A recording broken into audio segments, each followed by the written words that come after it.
Sarah Baartman should never have been transported to Europe. Sarah Baartman should never have been robbed of her name and relabeled Sarah Baartman. Sarah Baartman should never have been stripped of her native, her Khoisan, her African identity, and paraded in Europe as a savage monstrosity. In 2002, after years of negotiations with the French government, Sarah Baartman's remains returned home.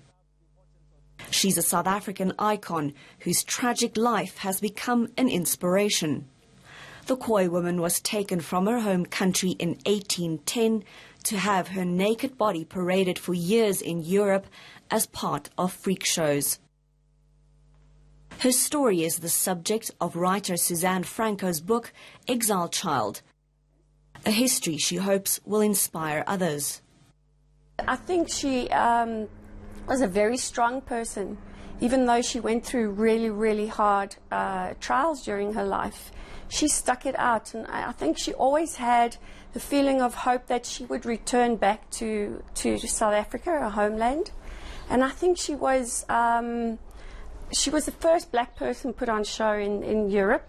She was very defiant. When she was first put on show on the stage, she wouldn't move. Her owner used to prod her with a stick.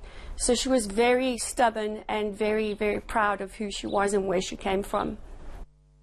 But Sarah's story is not just one of hardship. It's also one of hope and determination. A story South Africans can learn from.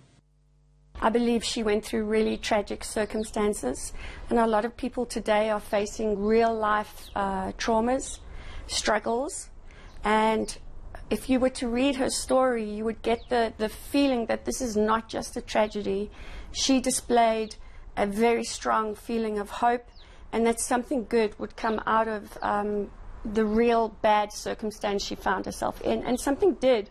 200 years later, after her death, it united South Africans, her bones being returned to our country.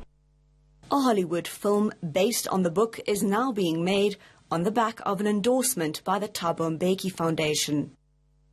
Franco says this will take Sarah's pivotal story to the rest of the world.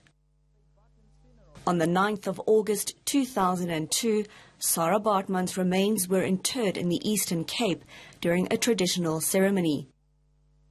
Former President Thabo Mbeki was the keynote speaker, calling it an occasion to both celebrate and grieve. We cannot undo the damage that was done to her. But at least we can summon the courage to speak the naked but healing truth that must comfort her wherever she may be. Andrea van Wyk, Johannesburg.